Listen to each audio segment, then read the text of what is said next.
This episode is brought to you by Amazon Business. We could all use more time. Amazon Business offers smart business buying solutions, so you can spend more time growing your business and less time doing the admin. I can see why they call it smart. Learn more at amazonbusiness.com.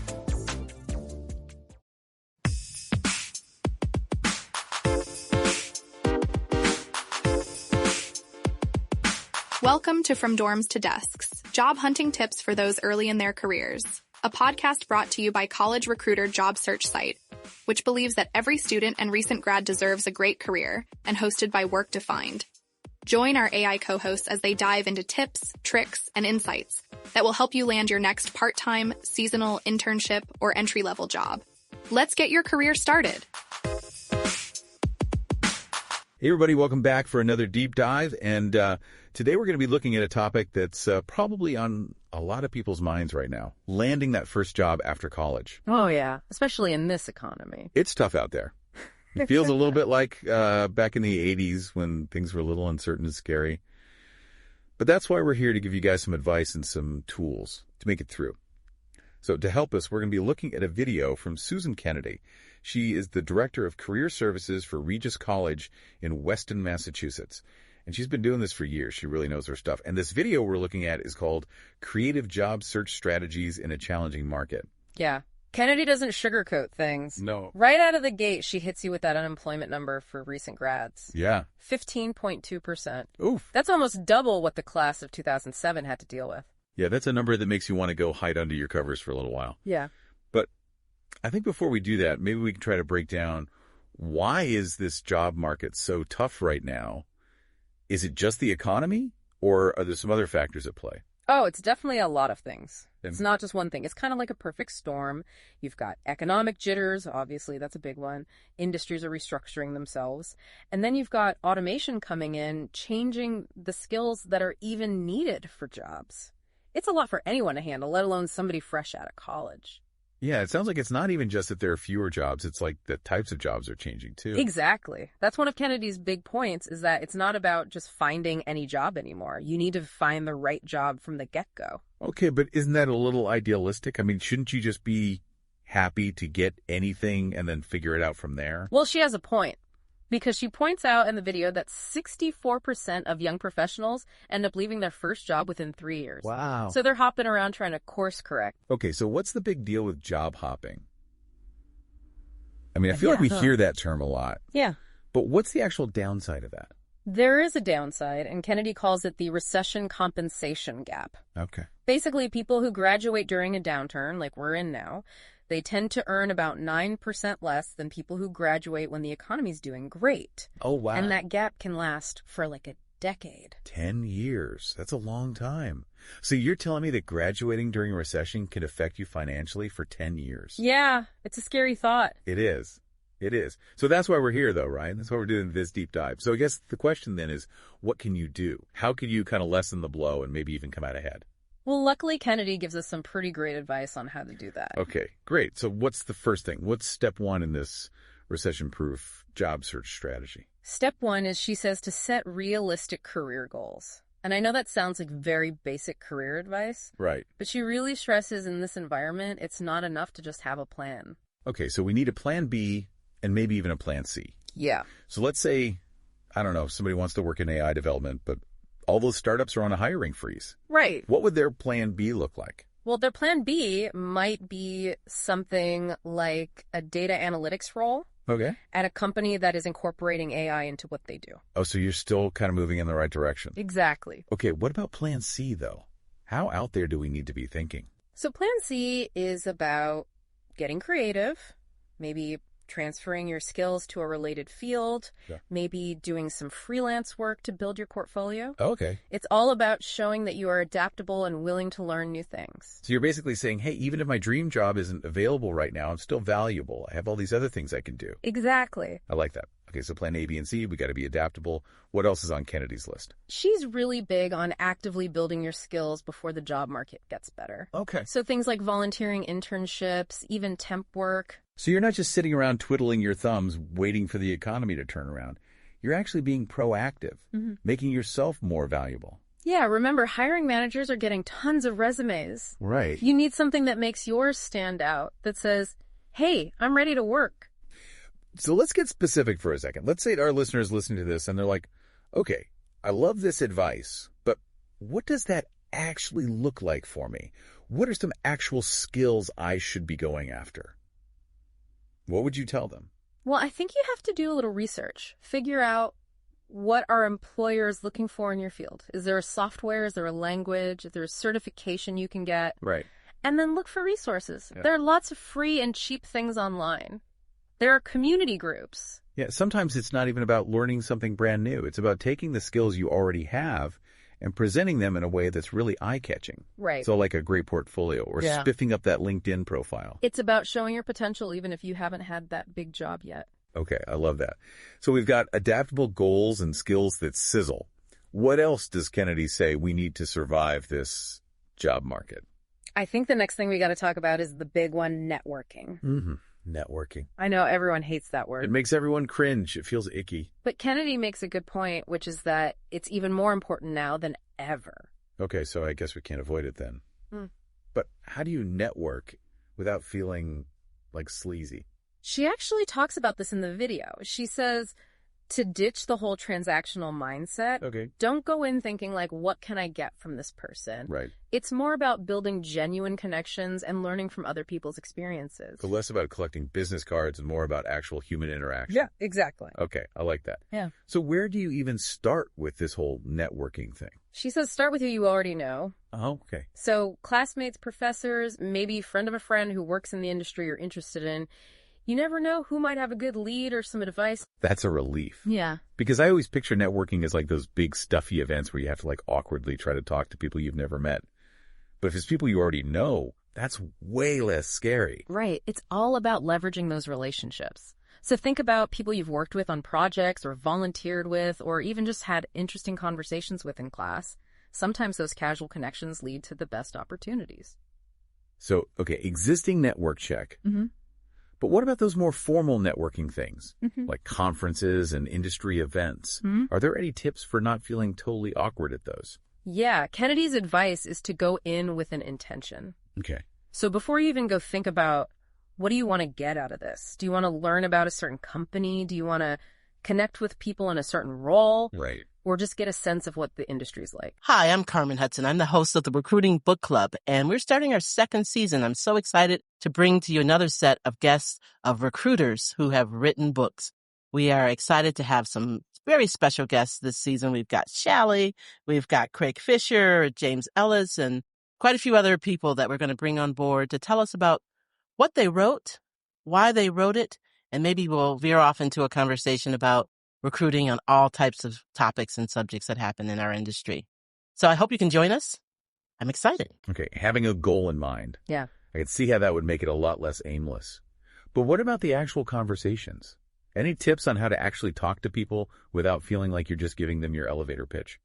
Be curious. She says just be genuinely curious about the other person. So easy, right? It is. Start by mentioning something that caught your attention. Right. Maybe something a speaker said or an article you read, or even just the theme of the event. Okay. Ask open-ended questions and then just let the conversation flow naturally.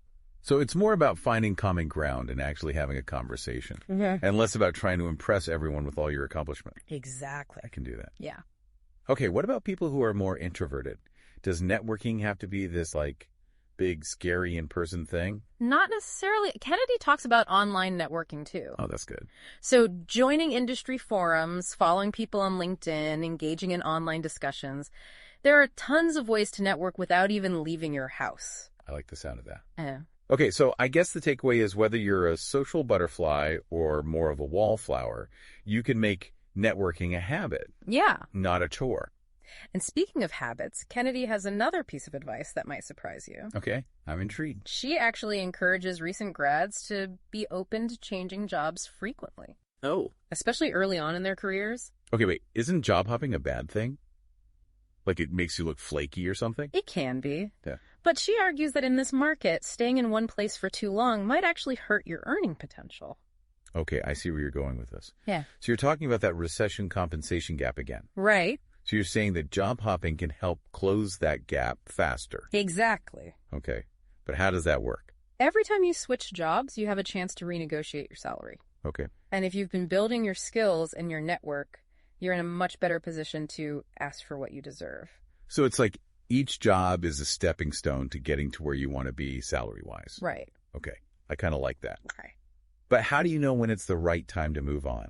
And how do you do it without burning bridges? Well, she talks about being upfront with your current employer. Okay. About your goals and aspirations. So, let them know that you're ambitious and that you might need to look for opportunities outside the company to reach those goals. So basically just have an honest conversation and see if there's a way to align your ambitions with what the company has to offer. Yeah, and when you do decide to leave, make sure you handle it professionally. Right. Give plenty of notice, express your gratitude, and offer to help with the transition. So basically don't ghost them. Yeah, it's all about maintaining those relationships even as you move on. Because you never know when those connections might come in handy. The professional world is small. It really is. Yeah. Okay, so we've got networking, job hopping, and how to leave a job gracefully.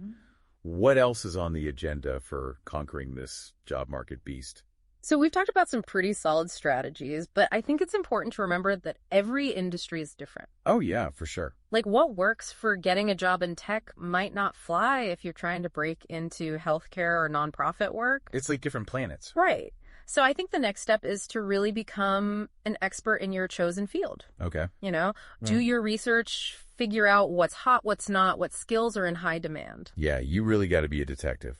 Yeah, and luckily there's so much information out there, you know. You can read industry journals, you can talk to people who are already working in the field. Oh, yeah, those informational interviews can be so helpful. They're like gold. Because you get the inside scoop from someone who's actually doing the work. Exactly. You learn about the day-to-day, what skills really matter, even tips on how to navigate the industry's little quirks. And it's a great way to find a mentor, too, right? Someone who can kind of guide you and open doors for you. Absolutely. Having a mentor can make a world of difference. Okay, so we've got industry knowledge and mentors, but let's talk about some of the challenges. What are some of the curveballs our listener might face, depending on their field? Well, if you're going into tech, be prepared to learn constantly. Yeah. That industry changes so fast. It's like you learn one skill, and then it's already outdated. Exactly. So you got to be comfortable with always being a student. Right. And networking is super important in tech, too. Conferences, meetups, online forums. That's where you're going to meet the people who are shaping the future. So tech, it's all about agility and connections. Mm-hmm. What about healthcare? What's that like? Healthcare is tough. It's Yeah. very regulated. Yeah. There's a huge emphasis on credentials and experience. You got to have the right qualifications to even get your foot in the door. And it's not just technical skills, right? You need those soft skills, too, Yeah. like empathy and communication. Oh, yeah, for sure. You're dealing with people's health and well-being. Exactly. Uh-huh. Okay, so healthcare, you need the brains and the heart. What about the nonprofit world? What do you need to make it there? Passion. Yeah. That's what drives the nonprofit sector. You have to genuinely believe in the mission and be willing to work hard for often not a lot of money. It's not just a job, it's a calling. Yeah, exactly. But let's be real, passion doesn't always pay the bills. What about the financial side of things in nonprofits? It's true. Salaries in nonprofits are generally lower than in other sectors. Right. But a lot of nonprofits offer great benefits and opportunities for professional development. And I think there's something to be said for the feeling of knowing that your work is making a difference, Oh, absolutely. even if the paycheck isn't huge. Okay, so we've talked about tech, healthcare, nonprofit. What about all the creative folks out there? The artists, the writers, the musicians. Right. What advice would you give them? Well, I think a killer portfolio is essential. You got to have a way to showcase your skills and your unique style. Agreed. And networking in the creative world is all about building community. Connecting with other artists, going to events, finding people who believe in your work. Yeah, it's a world built on talent and who you know. Right. And you got to be thick-skinned, too. Rejection is part of the game. So true. But you can't let it stop you. Yeah. You've got to keep creating, keep honing your craft, keep putting yourself out there. It's all about believing in your vision. Even when it feels like no one else does. Okay, so we've talked about a few different industries here, but obviously this is just a small taste of what's out there. Right. There are so many possibilities. I think the main takeaway is to be open-minded, Yeah. be curious, be willing to adapt. The job market is constantly changing.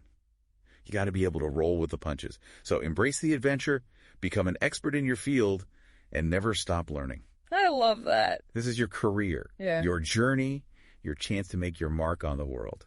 Beautifully said.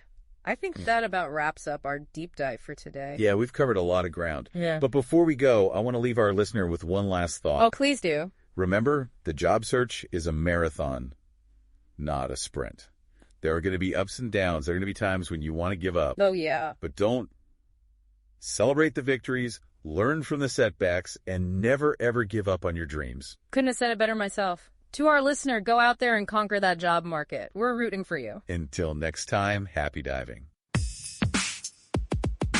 This has been From Dorms to Desks, job hunting tips for those early in their careers. A podcast brought to you by College Recruiter job search site, which believes that every student and recent grad deserves a great career.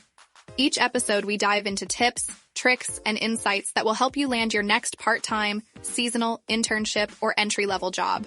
Subscribe to this podcast for free now, so you don't miss an episode, and visit www.collegerecruiter.com to find your next great job. This episode is brought to you by LifeLock. It's Cybersecurity Awareness Month, and LifeLock has tips to protect your identity. Use strong passwords, set up multi-factor authentication, report phishing, and update the software on your devices. And for comprehensive identity protection, let LifeLock alert you to suspicious uses of your personal information. LifeLock also fixes identity theft, guaranteed or your money back. Stay smart, safe, and protected with a 30-day free trial at LifeLock.com/podcast. Terms apply. Every minute your finance team spends wrestling with data is a minute lost. Insight Software's AI-powered insights instantly move you from complexity to clarity. Automated analysis, real-time reporting, strategic recommendations, all at your fingertips. Transform how your finance team works and watch your business grow. Stop wasting time. Start making smarter decisions. Learn more at insightsoftware.com/AI.